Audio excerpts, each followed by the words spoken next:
जिसके गेट पर संतरी है, हमारे देश में वही मंत्री है। और लेकिन चुनाव जीत हो गया विधायक, जो फिर क्या सुरक्षा मेरी करेंगे तुम्हारे बाप। जो भी व्यक्ति मिलता है वो अक्सर परेशान मिलता है, तो उस परेशानी को दूर करने के लिए 4 पंक्तियां मैं प्रस्तुत कर रहा हूं कि इन पंक्तियों के माध्यम से जीवन आसान हो जाएगा। कि मस्ती में तुम रहोगे तो मस्त रहोगे। मस्ती में, ये दुनिया क्या है कि मस्ती में तुम रहोगे तो मस्त रहोगे, हस्ती में तुम रहोगे तो मस्त रहोगे। जितनी चादर उतना पैर फैलाओ, कहीं कोई दिक्कत नहीं है। कि मस्ती में तुम रहोगे तो मस्त रहोगे, हस्ती में तुम रहोगे तो मस्त रहोगे। ये करतनिया घाट है, नदी में मगर हैं। ये दुनिया की हालत है। ये करतनिया घाट है, नदी में मगर हैं। कश्ती में तुम रहोगे तो मस्त रहोगे। ये करतनिया घाट है, नदी में मगर हैं। कश्ती में तुम रहोगे तो मस्त रहोगे। कश्ती में तुम रहोगे तो मस्त रहोगे। जहां पर नालायकी की हद है वही सांसद है। जहां पर नालायकी की हद है वही सांसद है। और नालायकी जिसके गेट पर संतरी है, हमारे देश में वही मंत्री है। नालायकी जिसके गेट पर संतरी है, हमारे देश में वही मंत्री है। हमारे देश में वही मंत्री है। हमारे देश में वही मंत्री है। देखें, हमारे देश की पुलिस अगर चाहे तो कहीं पर कोई भी अपराध न होने पाए, लेकिन बेचारी पुलिस मजबूर है। हमने पूछा कि भाई ये सब क्यों नहीं कर पाते हो, तो कहा यार हमारी मजबूरी कभी जी है। क्या मजबूरी है वो देखें, एक छंद सुना रहे। छंद याद आ रहा है कि एक दिन कोतवाल से किया सवाल, ये है चोर संग करते कड़ाई क्यों नहीं है आप। अब कड़ी से भी कड़ी सजा दे कर के श्रीमान उसे बतला दें, ये है चोरी करना है पाप। बोला वो बात तो सटीक आपकी है बंधु, हम उसे सकते हैं जेल तक नाप। यूं तो उसे सकते हैं हम जेल तक नाप। और लेकिन चुनाव जीत हो गया विधायक, जो फिर क्या सुरक्षा मेरी करेंगे तुम्हारे बाप।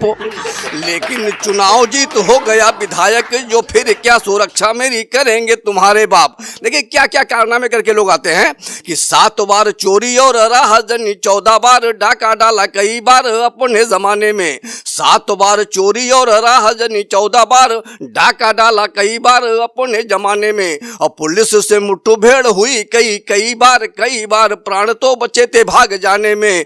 किंतु कुछ दिन से है मामला उलट गया, मातम सा छा गया है बंधु अब थाने में। और डाकू जी को जब से विधायक चुना गया है, तब से दरोगा जी पड़े हैं जेल खाने में। कि डाकू जी को जब से विधायक चुना गया है, तब से दरोगा जी पड़े हैं जेल खाने में। डाकू जी को जब से विधायक चुना गया है, तब से दरोगा जी पड़े हैं जेल खाने में। चंबल से सीधे राजनीति में प्रवेश किया। अभी जब चुनाव हुए तो मोहर सिंह मलखान सिंह हमारे इलाके से धौरारा से चुनाव लड़ने आए। कैसे कैसे लोग चुनाव में आ जाते हैं। देखें, एक छंद वहीं से बना कि चंबल से सीधे राजनीति में प्रवेश किया, आकर के बोले हम भी चुनाव लड़े हैं। कौन बलशाली है मुकाबला जो मेरा करे, बिहार में सबसे डकैत हम बड़े हैं। हमने कहा कि बंधु बस थोड़ा धैर्य धरें, क्योंकि आप अभी तक द्वार पे ही खड़े हैं। हमने कहा कि बंधु बस थोड़ा धैर्य धरें, क्योंकि आप अभी तक द्वार पे ही खड़े हैं। और संसद भवन में पहुंचते ही कांप गए, बोले यहाँ बाप के भी बाप भरे पड़े हैं। संसद भवन में पहुंचते ही कांप गए, संसद भवन में पहुंचते ही कांप गए, बोले यहाँ बाप के भी बाप भरे पड़े हैं। संसद भवन में पहुंचते ही कांप गए, बोले यहाँ बाप के भी बाप भरे पड़े हैं। एक अच्छा व्यंग जो है हमको अच्छा लगता है। एक व्यंग और ये आंखों देखी घटना श्रीकांत भाई है। इधर लगभग 5-6 साल पहले हम जिस मोहल्ले में रहते थे, तो उसमें एक सज्जन थे, वो 5-6 बजे अपना कार्यक्रम प्रस्तुत करते थे। वो थोड़ी सी लगा लिया और फिर मोहल्ले में आके उनका घंटे 2 घंटे कार्यक्रम चलता था। उस कार्यक्रम को देखे एक रचना लिखी है, गंभीर रचना है, अच्छा व्यंग है, सुना रहे कि रोज की तरह आधी रात बीतने के पश्चात जब वो शराब पीकर घर पधारे, उस वक्त मोहल्ले का हर व्यक्ति सो रहा था और शोर सिर्फ उनके घर में हो रहा था। और रोज की तरह आधी रात बीतने के पश्चात जब वो शराब पीकर घर पधारे, उस वक्त मोहल्ले का हर व्यक्ति सो रहा था और शोर सिर्फ उनके घर में हो रहा था, क्योंकि दरवाजा खोलने में थोड़ी सी देरी हो गई थी।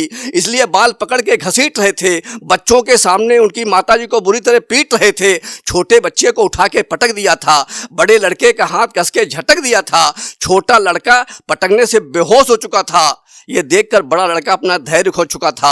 लड़के ने कहा, पिताजी शराब इतनी नहीं पीनी चाहिए जिससे कोई गुनाह हो जाए, पूरे का पूरा घर तबाह हो जाए। इतना सुनकर उस बच्चे का पिता बोला, अबे क्या बोलता है तू मेरे सामने अपनी जुबान खोलता है? अबे क्या बोलता है तू मेरे सामने अपनी जुबान खोलता है? क्या यही औलाद कही जाती है? तुझे तो अपनी औलाद कहते हुए मुझे शर्म आती है। क्या यही औलाद कही जाती है? तुझे तो अपनी औलाद कहते हुए मुझे शर्म आती है। लड़के ने कहा, पिताजी शर्म? लड़के ने कहा, पिताजी शर्म? ये शर्म उस वक्त कहाँ थी? ये शर्म उस वक्त कहाँ थी जब उधारी वाला घर तक चलाया था, और इतना ही नहीं, माँ बहनों की गालियों तक भी उतर आया था। ये शर्म उस वक्त कहाँ थी जब ये शर्म उस वक्त कहाँ थी जब उधारी वाला घर तक चलाया था, और इतना ही नहीं, माँ बहनों की गालियों तक भी उतर आया था। ये शर्म उस वक्त कहाँ थी जब इलाज के अभाव में हमारी इकलौती बहन ने घुट-घुट कर दम तोड़ दिया था। आपने उस दिन भी तो सुरापान किया था। ये शर्म उस वक्त कहाँ थी जब इलाज के अभाव में हमारी अकेली बहन ने घुट-घुट कर दम तोड़ दिया था। आपने उस दिन पे तो सुरापान किया था। लड़के ने कहा, पिताजी आपके खिलाफ एक भी शब्द कहना हमारे लिए पाप है, लेकिन उस वक्त मैं शर्म से जमीन में गड़ जाता हूँ जब लोग बात कहते हैं ये शराबी इस लड़के का बाप है, ये शराबी इस लड़के का बाप है।